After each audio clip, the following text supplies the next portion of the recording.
mercy, mercy. You know, it's amazing to me how casual this job actually is. Now, I'm feeling awful refreshed at the moment. I just got done taking a shower. But you know, you get up in the morning and have yourself a little breakfast, take the dog for a walk, casually start your day, get on the road, and just try. You know, I remember even even as far back in my corporate life, which, man, that seems like 2 lifetimes ago. Even when I was self-employed running my remodeling business, my happiest part of the day was driving to and from the job site. And even back in corporate America, I remember when I first started out as a junior engineer, my favorite part of the job was actually driving to the site, you know. Driving across country to the plant, or flying in, or anyway, the traveling part was my favorite part. So driving a truck to me is like getting rid of all the other crap. In other words, I don't have any customers I have to deal with. I ain't got a boss breathing down my back. You know, there's really nobody to answer to. Me and my dog, the Bangers, traveling across the country. My favorite part of the day was driving to and from.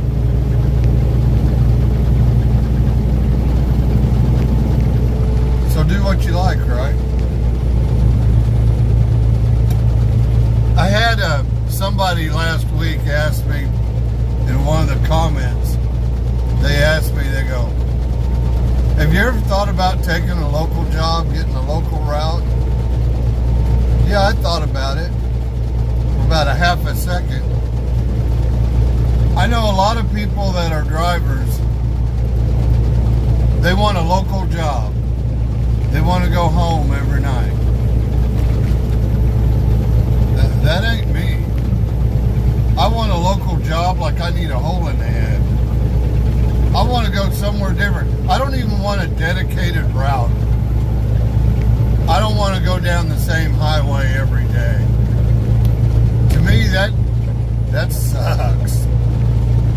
You know, like if I just had a dedicated, you know, and if I went in and bought my own truck, I've got a customer right now that wants me to run 2 loads a week from Oklahoma City to Houston for them. All I got to do is find the backhaul. You know, good paying freight. I could definitely make it. Just go straight owner op, straight authority. But to tell you the truth, I don't want to just drive back and forth from Oklahoma City to Houston, Houston back to Oklahoma City, Oklahoma City back to Houston, Houston back to Oklahoma City. That would suck. I like something different every day.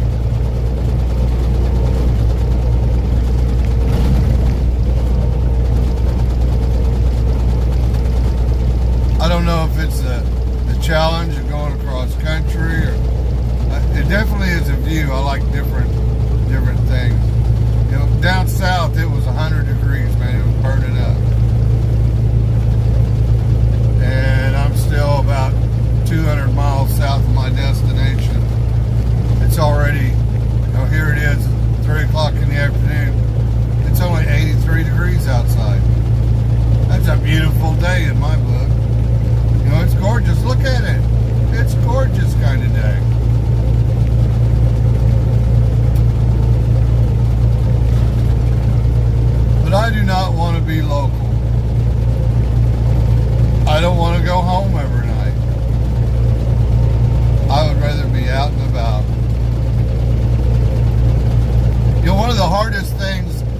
me to give up when I come to OTR was, and I really struggled with the decision, but to give up my ministry.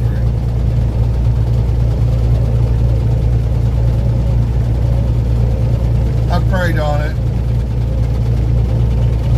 asked for guidance in that area, which actually brought me back to the ministry of Jesus Christ. How did he do it? He just walked through the world and did the work that was laid before him. So in one regards, I gave up my ministry. And in other regards, I didn't give it up at all. It's still the same thing. Do the work every day that lays before me. The only difference is I don't have everybody coming at me every minute with their hand out. So there's good and bad, I guess, in it. And that was the other thing is, when I started my ministry, I really thought that by showing the people of my community the proper way to give, the proper way to help, I thought that there would be people that would join me in that. I'm sad to say there weren't. Instead, what people would do is bring me the work and lay it at my feet. Hey man, you like to help people? Go do this. You like to do this? Go do this. No. I want to be an example to show you to do this. I want you to help your fellow man. Lay it all at my feet.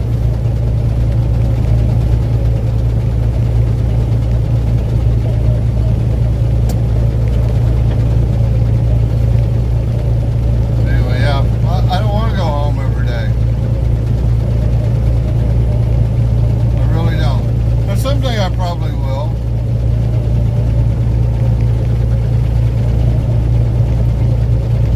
Because I really do enjoy sitting out on my farm at night after the sun goes down and just sitting there looking at the stars. I can sit there for hours in the quiet of the night. No lights, no radio, no TV. People would come out to visit me and I'd be sitting out there in front of my place in total darkness and absolute silence. They were like, well, what are you doing? I'm just sitting here enjoying the evening. What are you doing? I'm just sitting there, man, enjoying the evening. Me, my thoughts, and the presence of God. What more do I need, man? I was happy that way. Most people didn't understand that. They thought, well, you're just crazy, man. So no, I don't want a local job. I don't want a dedicated route. I don't want to go the same place every day. I don't even like going to the same place where we pick up and deliver freight all the time. Now, I know a lot of people in my company complain about Michael's down at Gaylord. I do enjoy that because I got a nice place where I can park next to a lake, take a walk around the lake, all that kind of stuff. Everybody gripes because Michael's is always running behind. You always end up sitting there for hours. I love Michael's because I get to go for a walk around the lake, enjoy my evening. Maybe it's what you make of it. I remember this old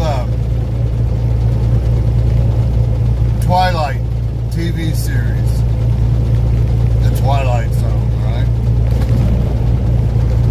And they had this depiction of a room, and the elevator would come down, and the room would, the elevator doors would open up, and you'd come into this room, and there was an old man sitting there, and a farmer, and anyway, this girl that talked all the time, and anyway, this guy was sitting in the presence of it, and it was just driving him crazy. He had to get out of this room. devil showed up. And the guy was like, man, I got to get out of here. I got to get out of here. And he goes, well, you can't ever get out of here. And he goes, why? And he's like, this is hell. You're in hell. And he's like, what? This is hell? And he goes, yeah. And he goes, well, I want to go to heaven. He goes, well, you go to heaven in the same room, same people, same thing. See, it's how you look at things. So I guess the moral of that story is enjoy what you got. Choose to be happy. You can be happy anywhere.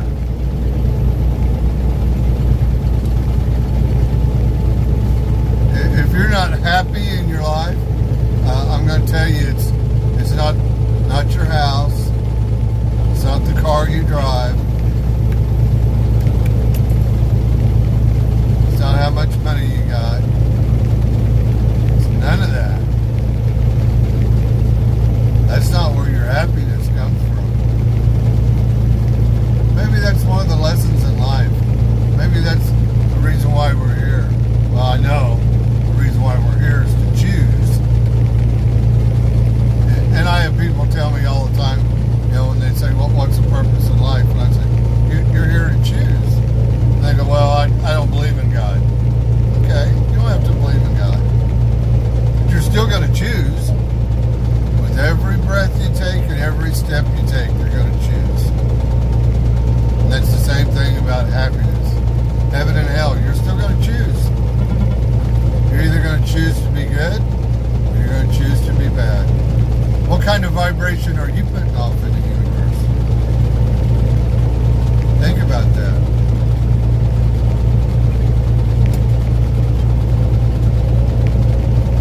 If you want me to preach a little bit, think of Jesus on the second coming in the book of Revelations when he stands at the eastern gate and he judges the magnitudes as they come through the gate. He separates them by sheep and goat. How does he do that? These are the unsaved. How does he decide who's sheep and who's goat? It says right there in the scripture. It's not by the deeds or the acts that you did as a man or a woman on the face of this earth. The way that he will separate the sheep from the goat is he will read their heart. Do you have a good heart? Or do you have a bad heart? Even the old Indians, the Native Americans, and their religion, the old wise man said every man has two wolves, one good and one evil, that are constantly battling within his soul. And which one prevails is the one that you feed. Kind of goes on the same principle. So you can choose to be good or you can choose to be bad. You can choose to give to the world or you can choose to take from the world. You can either help your fellow man or you can be a burden. No matter what you do in life, you're still going to choose. You're going to choose every day. And in my choice, I love this job running down this road. Hauling this freight from one side of the country to the other. Today we're going from south to north. And then I'm going to go from north to west. And when I get west, who knows? Maybe go south, maybe go east. I like the uncertainty. I like it to be a surprise. I like finding out the day before. Oh, I'm going here. But I love the journey. It's nice. It's relaxing. And that's the reason why I like being a company driver with Magnum. I ain't got a worry in the world. As we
I've asked that I only train 50% of the time. In other words, if you send me with a trainee that I've got to have on my truck for 30 days, then I want 30 days of solo time. If you send me with a trainee that I'm going to train for 2 weeks, then after that I want 2 weeks solo time. 50-50, give and take. I don't mind giving, but you got to let me have my time too. Because I'm going to tell you, once you've got a hold of this lifestyle out here, and you're in your solo truck, and you're doing your own thing, there's definitely a zeal of freedom that goes with that. I think that's the addicting part of it, why guys love it.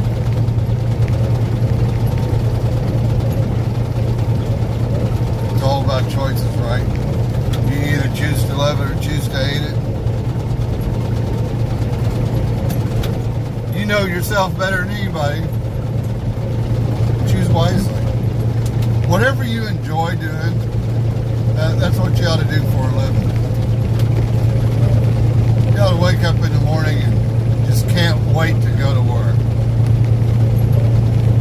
If that's not the situation you're in the wrong situation. Find out what you like to do in life. I ask people that all the time.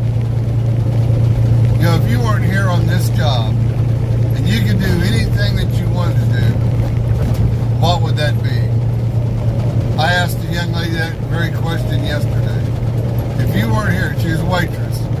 I said, if you weren't here at work and you could do anything that you wanted to do, what would that be? And she goes, oh, I'd probably be on the beach somewhere. I said, really?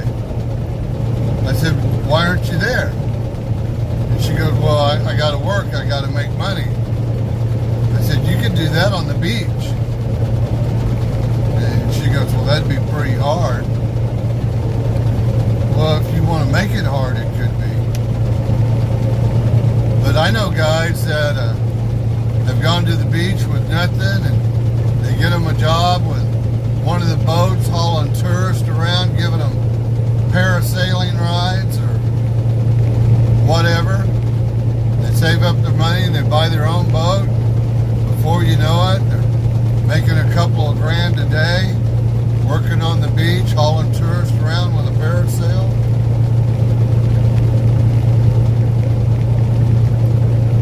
Quit being your own obstacle. Live your life. Go enjoy.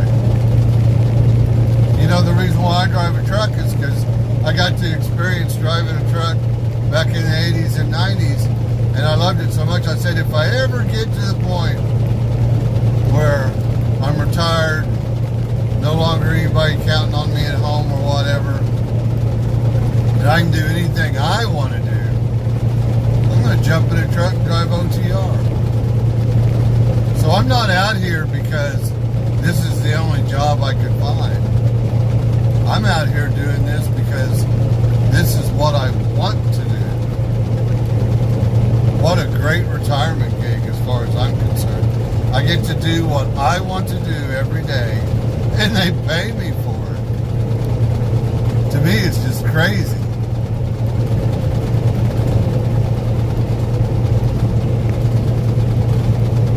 Anyway, I've probably rambled on way too long on that subject.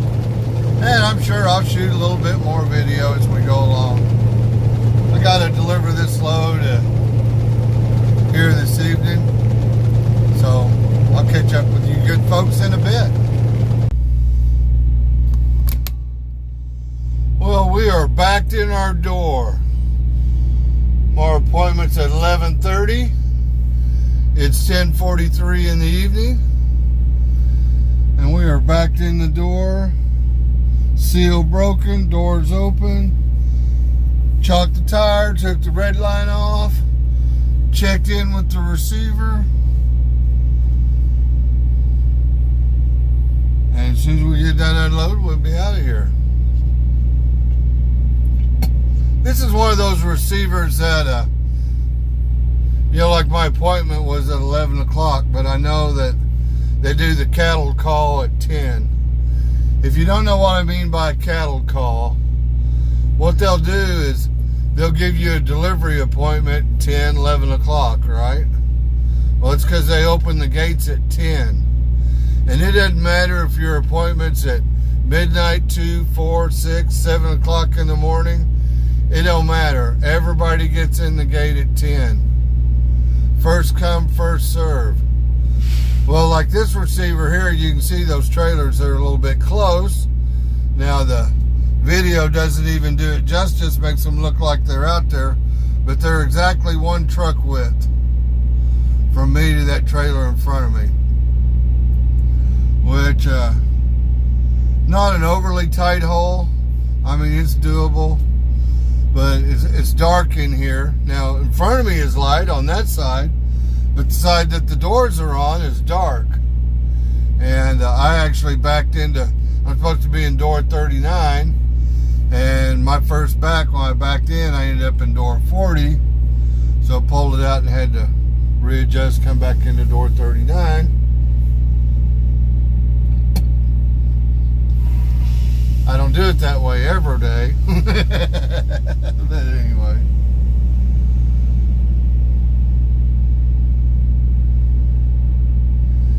But we be in the door, we be getting unloaded. But let me tell you a trick about a cattle call.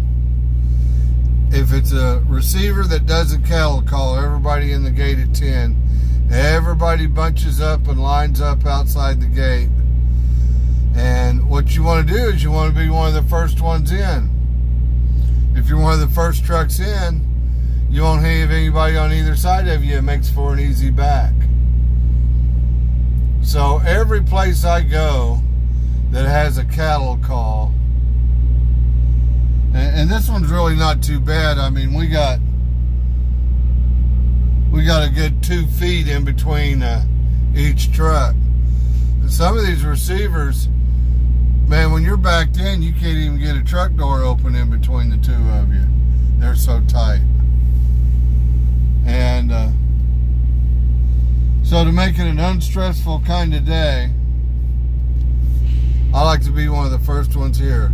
So a place that has a cattle call, I will show up 3 hours before the gate opens, so that I'm one of the first 1, 2, or 3. And like today, I was actually here 4 hours early, and I was still number 3 coming in the gate. But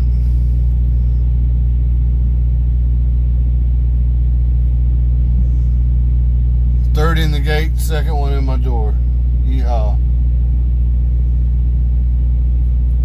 Now the rest of these poor guys are lined up down through the alley here, packed in like sardines, waiting for one guy and then the next. And they probably won't get out of here till 2, 3 o'clock in the morning. I'll be out of here in 45 minutes.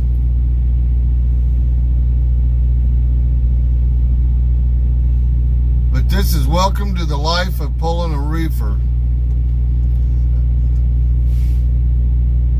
A lot of our delivery times with a reefer go in between midnight and 5 a.m.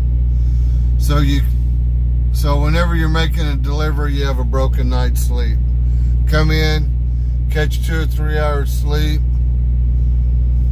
go in, check in, back it into a door, go, depending on where you're at. Now this place, since I'm, second one in the door, I'm going to get unloaded fairly quickly. In a perfect world, right? So I'm not going to nap out. But if I was one of these cats that is jacked up here in the alleyway, still waiting to turn to back into their door, they're not going to get out here till 2 or 3 in the morning. As soon as I backed it in the door, I'd go ahead and jump in the sleeper and go to sleep.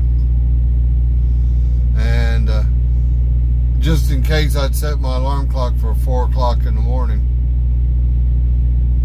If I woke up and had a green light, I'd go in, check out, get my paperwork, come back, pull out of the door, shut my doors, get off the property, go find some place to park, and sleep for a couple more hours.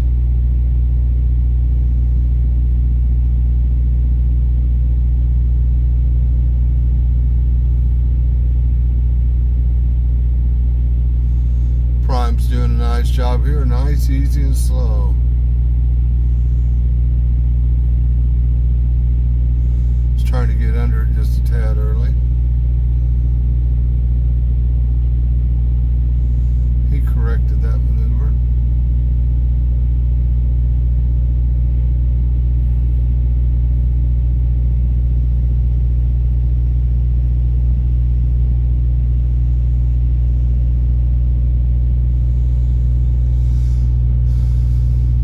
Nice job there, Prime.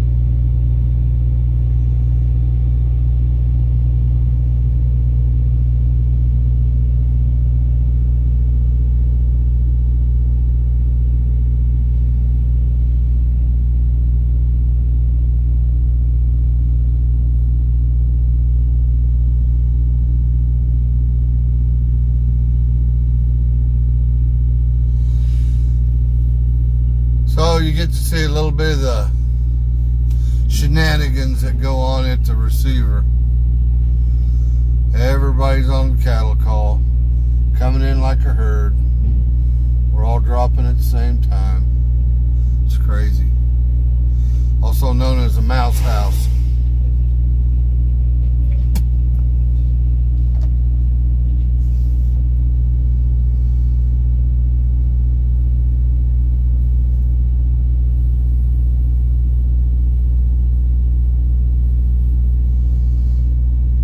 Tonight, all of us that are delivering here right now, on this end, this is the frozen end.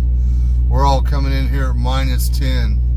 So when you open up the back of the reefer, fog just rolls out of it. I don't know why, I think it's kind of neat. Middle of the night, fog rolling out of the back of the trailer.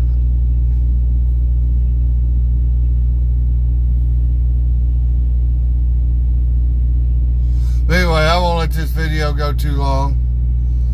Y'all get the gist of it. Everybody's trying to get in their door at one time.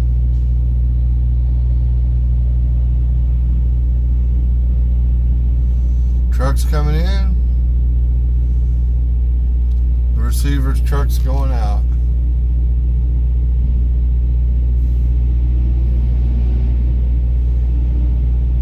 One of my fellow Magnum drivers. That makes 3 of us that are here tonight. And oh boy, there's one of our lease operators.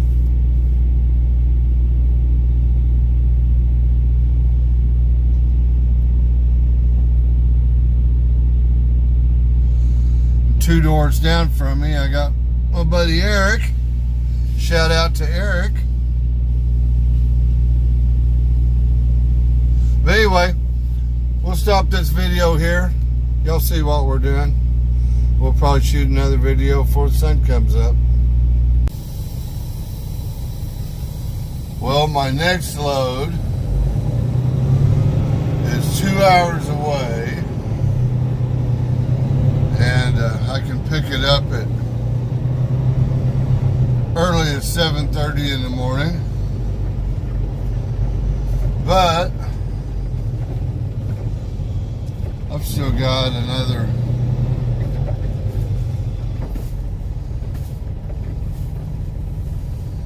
I've got another 3 hours before my 10 hour is up.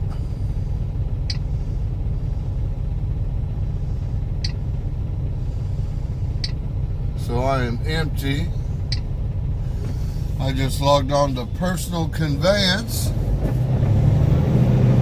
I'm gonna find me someplace to call it a night.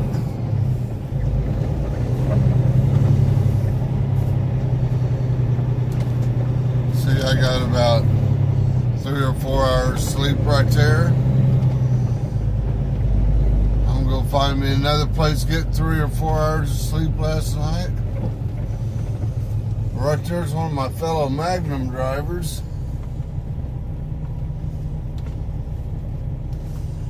Asleep on the road there.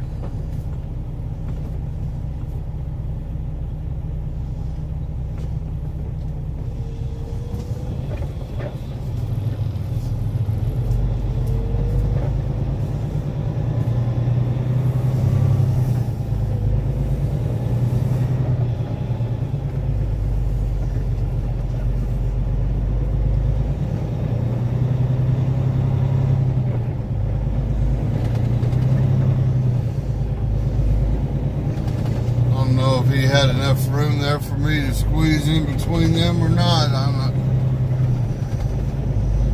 even gonna try it. I got a place over here I always got me a little honey hole that whenever I come out of here I always go crash at.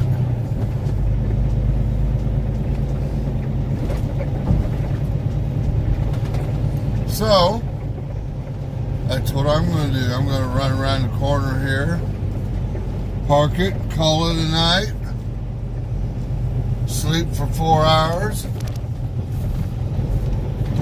wake up at 7 o'clock in the morning,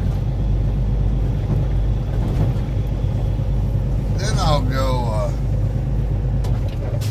down and pick up that next load. The next load that I'm picking up is a hazmat load. Oh, woe is me. I love hauling a hazmat load. My favorite thing is hauling hazmat. That load I'll be picking up, I'll be hauling it at 68 cents a mile. I'll take all that I can get. Hazmat load at 68 cents a mile? Ooh, yeah. You know, I think I'm going to turn around right there.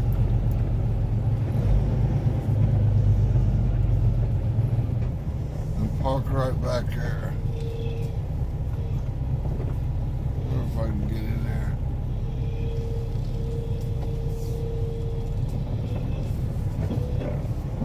I'll have to find me a place to turn around at. Anyway, I'll see you guys in. Well, remember I said I'd be out of here in 45 minutes? Well, I have no idea if I was unloaded in 45 minutes or not,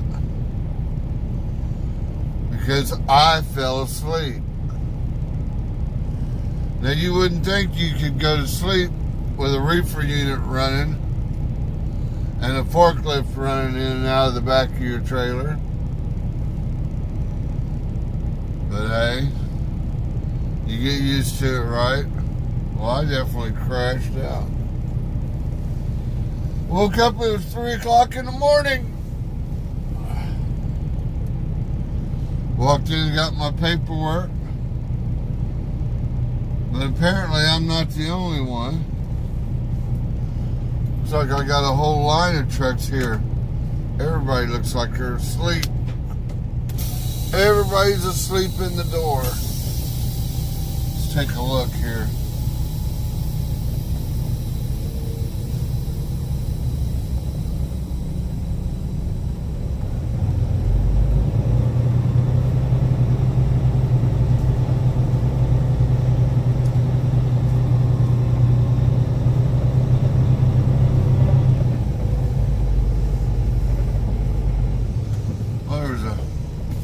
Few empty spots, but not many. Yeah, looks like everybody's sleeping. Well, good morning, or evening, or night, whatever it may be.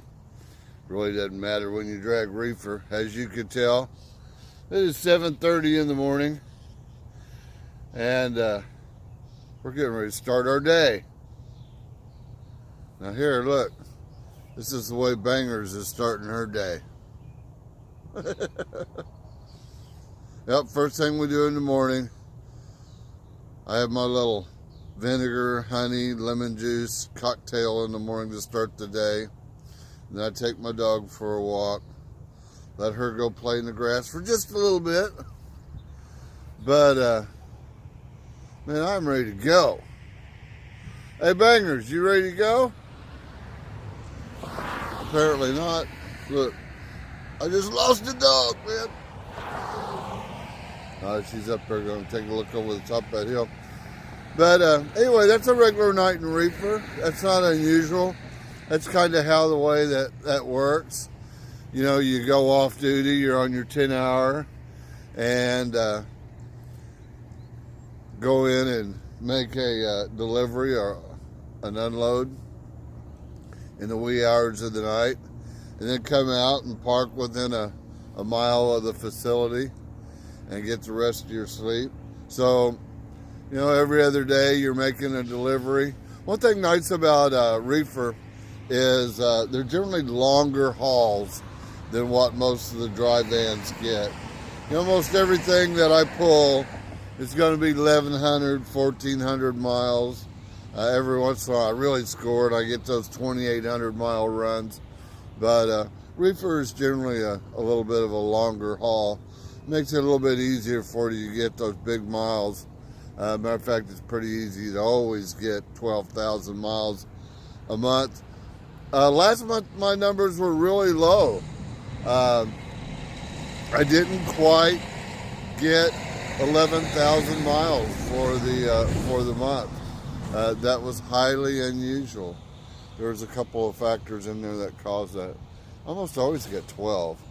I strive to hit 13. A lot of times I hit 13, 4, 13, 7. But we definitely run the miles here. Anyway, before I lose my dog gets too far away, I'm going to bring this video to an end. Y'all have a blessed day. God bless each and every one of you. And remember, you too can change the world. All you got to do is be nice to each other. Bye-bye.